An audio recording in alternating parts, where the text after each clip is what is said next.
Praise the Lord कलीसिया। परमेश्वर का अनुग्रह और शांति आप सभी भाई बहनों पर होती रहे। मैं दिव्या आप सभी का स्वागत करती हूँ परमेश्वर की जीवित हजूरी में, और मैं विश्वास करती हूँ कि आप सभी भाई बहन भले चंगे होंगे परमेश्वर में। हालेलुया। मेरे प्रियो, आज मैं आप सभी के लिए बाइबल का एक वचन लेकर आई हूँ, और ये वचन खास करके उन लोगों के लिए है जो मसीह में आने के बाद भी वो परमेश्वर का ज्ञान न रखते हुए वो परमेश्वर की भी आराधना करते हैं, और जो अन्य जाति के देवी देवताएं होते हैं वो उनकी भी पूजा करते हैं। और बहुत से तो मसीही लोग ऐसे भी होते हैं जो प्रभु यीशु की भी मूर्ति बनाकर उनकी भी पूजा करते हैं। तो जो लोग मूर्तियों पर विश्वास रखते हैं परमेश्वर को छोड़कर, आज ये वचन उन्हीं के लिए है कि जो लोग मूर्ति पूजा करते हैं आखिर परमेश्वर उनके लिए क्या कहता है और परमेश्वर का न्याय उनके लिए कैसा होगा। हालेलुया।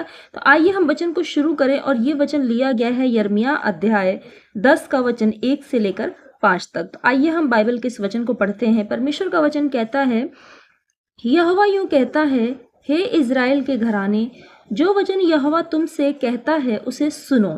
पहले तो परमेश्वर हमें कान लगाकर वचन सुनने के लिए कहता है बड़ी गहराई के साथ। तो आज आप भी, अगर आपका ध्यान भटक रहा है, शैतान आपको आपके परिवार की ओर लेकर जा रहा है, वचन सुनने में आपका मन भटका रहा है, आपके दिमाग में ये चल रहा है कि अरे आज शाम को कौन सी सब्जी बनानी है, कौन सा खाना बनाना है, अरे मेरे पति ने तो सुबह मुझसे ये बोला था, अरे मेरी तो आज सास नाराज हो गई है। अगर तमाम तरह की दिनचर्या की बातें आपके दिमाग में चल रही हैं तो समझ लीजिए कि शैतान जो है वो बहुत ही चालाक है, और वो आपके मन को वचन से डाइवर्ट करने की कोशिश कर रहा है ताकि आप वचन को न सुन पाए, और क्योंकि वचन में ही असली छुटकारा होता है। हालेलुया। तो इसीलिए आप अपने आत्मिक कानों को और हृदय को खोलें और परमेश्वर के वचन को सुने, क्योंकि ये लाइन मैं नहीं कह रही हूं बल्कि परमेश्वर का वचन कह रहा है, जो कि यहाँ लिखा है। परमेश्वर कहता है, यहोवा तुमसे ये कहता है कि उसके वचन को सुनो। तो मेरे प्रियो, आप इस वचन को ध्यान से सुने। आगे परमेश्वर का वचन कहता है, अन्य जातियों की सी चाल मत सीखो, न उनके सामने आकाश के चिन्हों से विस्मित हो, इसीलिए कि अन्य जाति लोग उनसे विस्मित होते हैं। क्योंकि देशों के लोगों की रीतियां तो निकम्मी हैं, मूर्तें तो वन में से किसी का कटा हुआ काठ है, किसी कारीगिरी ने बसूले से बनाया है। लोग उनको सोने चांदी से सजाते और हथौड़े से कील ठोक ठोक कर दृढ़ करते हैं कि वे हिल डुल न सकें। वे ककड़ी के खेत में खड़े पुतले के समान है, पर वे बोल नहीं सकती, उन्हें उठाए फिरना पड़ता है क्योंकि वे चल नहीं सकती। उनसे मत डरो, क्योंकि न तो वे कुछ बुरा कर सकती हैं और न कुछ भला कर सकती हैं। हालेलुया। मेरे प्रिय, परमेश्वर का हमें वचन सबसे पहले तो ये कहता है कि जो धर्मी लोग हैं, जिनको परमेश्वर ने अपनी महिमा के लिए, अपने कामों के लिए चुना है, वो अन्य जातियों जैसी चाल को मत चले। यानी आपका मसीह में नया जन्म हो चुका है, आप अपने पुराने चाल चलन को आप छोड़ दें। अन्य जाति में रहने पर हमने बहुत सारे ऐसे कारनामे किए हैं जिससे कि परमेश्वर हमें करने से मना करता है।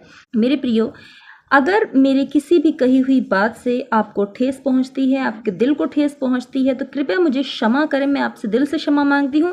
लेकिन मेरा जो ये वचन है वो किसी धर्म या किसी जाति को ठेस पहुंचाना नहीं, बल्कि परमेश्वर के लोगों को वचन की नॉलेज देना और उन्हें सही रास्ते पर लेकर जाना है, जो कि परमेश्वर ऐसा चाहता है। आमीन। तो हमें परमेश्वर यहाँ सिखाता है कि जो मसीही लोग हैं, जो जिनको परमेश्वर ने अपनी महिमा के लिए चुना है, वो परमेश्वर की रीति से चलें, वो अन्य जातियों की सी चाल न चलें, उनके समान आकाश के चिन्हों से विस्मित न हो, इसीलिए कि अन्य जाति लोग उनसे विस्मित होते हैं।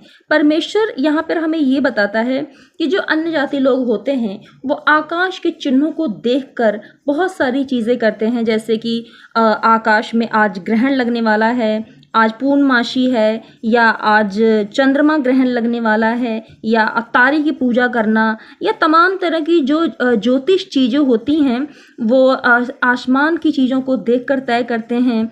बहुत सारे, और जो अन्य जाति की तरह मसीही लोग भी बहुत सारी चीज़ों को शुभ अशुभ मानते हैं मसीह में आने के बाद भी, जैसे कि शनिवार को लोहा नहीं खरीदना, शाम हो गई है, संध्या हो गई है, घर में झाड़ू नहीं लगाना। ये बहुत सारी ऐसी चीज़ें हैं जो अन्य जाति लोग करते हैं, मानते हैं, और परमेश्वर हमें इन सब चीज़ों को मानने से मना करता है। वो कहता है अन्य जातियों की सी चाल मत चलो, उनके जैसे आकाश के चिन्हों से विस्मित मत हो। यानी आकाश के चिन्हों की जो आप देखकर घबराते हो कि आज ग्रहण लगने वाला है, आज हमें ये करना है, खाने में पौधे तोड़कर डालने हैं, या पूजा करनी है, चंद्रमा की पूजा करनी है, फलाना करना है, ये सब जो चीज़ें हैं परमेश्वर मसीही लोगों को खास करके मना करता है, क्योंकि परमेश्वर कहता है कि तुम्हें इन सब से डरकर इनकी पूजा करने की या आराधना करने की जरूरत नहीं है, क्योंकि देश के लोगों की रीतियां तो निकम्मी हैं। यानी परमेश्वर कहता है कि ये सब कुछ मैंने नहीं ठहराया है। ये जो चीजें हैं, जो आकाश की तारों की पूजा करना, सूर्य चंद्रमा की पूजा करना, ग्रहण को देखकर घबराना, तमाम चीजों की शुभ अशुभ को मानना, परमेश्वर कह रहा है कि ये सब मैंने रीति रिवाज नहीं ठहराए हैं, क्योंकि देश के लोगों की रीतियां तो निकम्मी है। यानी परमेश्वर यहाँ पे स्पष्ट कर रहा है कि ये सब चीजें जो हैं वो शैतान ने बनाई हैं। ये सब चीजें शैतान ने लोगों के मन में डाली हैं, और लोगों ने ये मनगढ़ंत चीजें अपने मन से रची हैं। इसमें परमेश्वर की कोई भी आज्ञा नहीं है। आगे परमेश्वर का वचन कहता है, मूर्त तो वन में से किसी का काटा हुआ काठ है, जिसे कारीगरी ने वसूले से बनाया है। परमेश्वर कहता है कि मूर्ति जो पूजा करते हो तुम लोग, जो आकाश की, चंद्रमा की पूजा कर रहे हो, मूर्तियों की पूजा कर रहे हो, मूर्तियों में परमेश्वर वास नहीं करता है। परमेश्वर कह रहा है कि मूर्ति जो है वो जंगल में एक पेड़ है, उस पेड़ को काटा और उसे एक कारीगर ने डिजाइन कर दिया। हालेलुया। परमेश्वर कह रहा है एक कारीगर जो होता है उसने एक प्रतिमा को गढ़ने के लिए लकड़ी को काटा या पहाड़ से पत्थर को तोड़ा और उसे डिजाइन कर दिया। जैसे कुम्हार बर्तन बनाता है, जैसे एक खिलौने बनाने वाला खिलौने बनाता है, जैसे कपड़े बनाने वाला ऊन कतर के कपड़े बनाता है, परमेश्वर कहता है सेम उसी तरह से एक कारीगर ने लकड़ी के द्वारा उसे डिजाइन कर दिया है और उसे कारीगरी के द्वारा उसे एक मूर्ति के रूप में ढाल दिया है। और लिखा है कि लोग उसको सोने चांदी से सजाते हैं। परमेश्वर का वचन हमें ये कहता है कि जो कारीगरी से लकड़ी के द्वारा या पत्थर के द्वारा जो मूर्ति बनाई जाती है वो खुद ही बनाते हैं और खुद ही उसे सोने चांदी से सजा देते हैं। और कारीगर जो होता है वो लिखा है हथौड़े से कील ठोक ठोक कर उन्हें दृढ़ करता है कि वे हिल डुल ना सकें। यानी कहीं उसका हाथ गिर ना जाए, कहीं उस मूर्ति का पैर टेढ़ा ना हो, कहीं उस मूर्ति के बाल तो ठीक नहीं है। वो कारीगर जो होता है वो पूरी रीति से जो अपनी कारीगरी होती है उसका इस्तेमाल करके वो मूर्तियों को पूरी तरह से सेट करके रखता है, ताकि कहीं से भी उसका हाथ पैर या सिर हिल डुल ना पाए और वो परफेक्ट एक मूर्ति का रूप धारण कर सके और एक कारीगरी के लिए एक कमाई का जरिया बन सके। जैसे वो एक खिलौने बेचने वाला खिलौने बेचता है, जैसे एक कुम्हार मिट्टी के बर्तन बेचने वाला मिट्टी का बर्तन बेचता है, जैसे ये उनके रोजगार की उनकी कमाई का साधन है, उसी तरह से परमेश्वर भी कहते हैं कि एक जो कारीगर होता है वो लकड़ी काट कर जंगल में से मूर्ति बनाता है और उसे ठोक ठाक कर दृढ़ करता है कि वो हिल डुल ना सके, और लोग उसे क्या करते हैं सोने चांदी से सजा देते हैं। तो परमेश्वर कहता है वो कैसी लगती है, वो ककड़ी के खेत में पड़े पुतले के समान लगती है। जैसे बहुत सारे लोग होते हैं जो अपने खेतों में पुतला टांग देते हैं ताकि जो कौवे होते हैं, नील गाय होती हैं, वो उनके फसल को खराब ना कर सके, अनाज को खराब ना कर सके। हमने देखा है बहुत सारे खेत में पुतले टंगे होते हैं, वो हिल डुल नहीं सकते हैं, लेकिन फिर भी जो जंगली जानवर होते हैं, जो कौवे वगैरह होते हैं, पक्षी होते हैं, वो उनका भय मानते हैं, लेकिन उनमें कोई भी ताकत नहीं होती। लेकिन जंगली जानवरों में इतनी बुद्धि नहीं होती है और वो उसे इंसान समझकर उसे क्या करते हैं, उसे डरने लग जाते हैं। उसी तरह से परमेश्वर कहता है कि जो मन बुद्धि लोग हैं, परमेश्वर कहता है कि जो लोग हैं वो परमेश्वर को छोड़कर उस काठ की पूजा करने लग जाते हैं, उसका भय मानने लग जाते हैं जिसमें कुछ भी असर नहीं है, ना वो चल सकती है ना वो फिर सकती है। लिखा है वो ककड़ी के खेत में पड़े पुतले के समान है, वो बोल नहीं सकती, उन्हें उठाए फिरना पड़ता है। बहुत सारे ऐसे लोग होते हैं जो मूर्तियों को जहाँ जाते हैं वहाँ उठा के लेके जाते हैं उनकी पूजा करने के लिए, लिए, वो ट्रेन में, वो सफ़र में, वो कहीं जहाँ रिश्तेदारों के घर भी अगर जाते हैं तो वो हर जगह पर उन मूर्तियों को उठाए फिरते हैं। परमेश्वर कहता है क्योंकि उनमें कोई भी जान प्राण नहीं होती है, वो एक पुतले के समान है, कांट के समान है, उन्हें उठाए फिरना पड़ता है, वो चल नहीं सकती। उनसे परमेश्वर कहता है उन चीज़ों से डरने की ज़रूरत नहीं है। तुम कोई चिड़ई या तुम कोई कौवा या तुम कोई कबूतर, कोई बाघ, कोई गिद्ध नहीं हो। जैसे कि तुम खेत में गड़े हुए पुतले को देखकर जो कौवा होता है वो डर जाता है, जो पक्षी होता है वो डर जाते हैं और फसल को खराब नहीं करते हैं, तो तुम्हें उन कौवों की तरह बनने की ज़रूरत नहीं है, तुम्हें डरने की ज़रूरत नहीं है। क्योंकि ये जो मूर्तियाँ हैं ये भी उसी तरह से हैं जैसे खेत में जो पुतले लगे होते हैं, वो कुछ काम नहीं कर सकते हैं। उसी तरह से परमेश्वर कहता है कि ये पुतले भी सिर्फ खड़े होते हैं, लेकिन ये तुम्हारे जीवन में ना तो कुछ बुरा कर सकती हैं ना ही कुछ भला कर सकती हैं। तो परमेश्वर कहता है उनसे मत डरो, क्योंकि वे तुम्हारे जीवन में कुछ भी अच्छा बुरा नहीं कर सकती हैं। मेरे प्रियो, बहुत सारे जो लोग होते हैं वो ज्योतिष की बातों में आ जाते हैं, जो भविष्य बताने वाली जो आत्माएं काम करती हैं लोगों के अंदर। बहुत सारे ज्योतिषों के अंदर लोग जो होते हैं भोले भाले होते हैं, जो मसीह का ज्ञान नहीं रखते हैं, जो पूरी तरह से मसीह में नहीं आते हैं, आधा अधूरा मसीह का ज्ञान रखते हैं। वो क्या करते हैं, वो ज्योतिषों की बातें में आ जाते हैं। वो ग्रह का और सूर्य का, चंद्रमा का, अमावस का, तमाम तरह के, मंगल ग्रह का, बुध ग्रह का, तमाम तरह की चीज़ों का जो है वो भय मानने लग जाते हैं और तमाम तरह की मूर्तियों की पूजा करने लग जाते हैं, नालों की पूजा करने लग जाते हैं, पेड़ों की पूजा करने लग जाते हैं। तो परमेश्वर कहता है कि सब कुछ परमेश्वर ने बनाया है, ये पूरी सृष्टि जो है ये परमेश्वर के नियंत्रण में है, परमेश्वर इनका करता है, परमेश्वर सबसे ऊंचा है, सब में बड़ा है।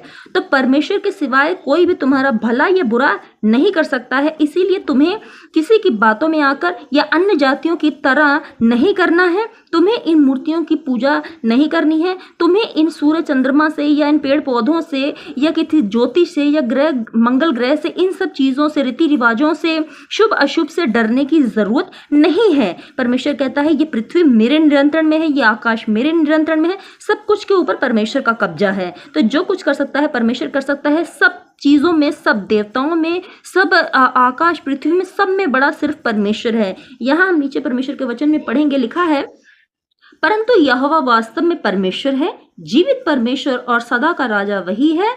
उसके प्रकोप से पृथ्वी कांपती है और जाति जाति के लोग उसके क्रोध को सह नहीं सकते हैं। तुम उनसे यह कहना, ये देवता जिन्होंने आकाश और पृथ्वी को नहीं बनाया, वे पृथ्वी के ऊपर से और आकाश के नीचे से नष्ट हो जाएंगे। तो मेरे प्रिय, यहाँ परमेश्वर का वचन भी कहता है कि परमेश्वर एक ही है, आपको मूर्तियों की पूजा नहीं करनी है, मूर्तियों का भय नहीं मानना है। बहुत सारे मसीही लोग भी ऐसे होते हैं जो कि परमेश्वर की मूर्ति बनाते हैं, प्रभु यीशु मसीह की मूर्ति बनाते हैं, क्रॉस की मूर्ति बनाते हैं और फिर उसी मूर्ति की वो पूजा करने लग जाते हैं। तो मेरे प्रियो, यदि आप क्रिश्चियन होकर, मसीह होकर भी मूर्ति की, यीशु मसीह की भी मूर्ति बनाकर अगर यदि आप पूजा करते हैं तो आप में और अन्य जातियों में कोई भी फर्क नहीं होता है। हम बहुत सारी ऐसी जीवित चर्चें देखते हैं कि जिनमें मूर्तियां, क्रॉस नहीं होते हैं। मेरे प्रियो, परमेश्वर है वो किसी लकड़ी में नहीं, किसी पत्थर में नहीं, किसी मूर्ति में नहीं रहता है। चाहे आप यीशु मसीह की ही क्यों ना मूर्ति बनाएं, यदि आप मूर्ति बनाते हैं तो परमेश्वर कहता है कि मेरा प्रकोप तुम लोगों पर भड़केगा। परमेश्वर मूर्ति पूजा के खास सख्त मना करता है, मूर्ति पूजा के खिलाफ है। आप मसीही क्यों ना हैं, आपको यीशु मसीह की भी मूर्ति नहीं बनानी है और मूर्ति की पूजा नहीं करनी है, किसी फोटो की पूजा नहीं करनी है, यीशु मसीह की फोटो की पूजा नहीं करनी है, या आपको अन्य जातियों के प्रभु को मानते हुए भी, प्रभु में चलते हुए भी आपको अन्य जातियों के तरह अन्य जातियों की भी मूर्ति की पूजा नहीं करनी है। बहुत से लोग होते हैं कि आधा प्रभु में चलते हैं, आधा अन्य जाति में चलते हैं। क्रिसमस आया तो प्रभु की पूजा कर ली, चर्च चले गए, और जब दूसरे धर्मों के रीति रिवाज त्यौहार आते हैं तो उनमें भी शामिल हो जाते हैं। तो मेरे प्रियो, ऐसे लोग कभी भी अपने हीलिंग और छुटकारे को नहीं ले पाते हैं। ऐसे लोग कभी भी परमेश्वर के राज्य में नहीं प्रवेश कर पाते हैं। इसीलिए परमेश्वर आपको पूरी तरह से सख्त मना करता है। आपको परमेश्वर यहोवा पर भरोसा रखना है, उसी की आराधना करनी है, क्योंकि सदा का राजा और यहोवा ही वास्तव में परमेश्वर और जीवित परमेश्वर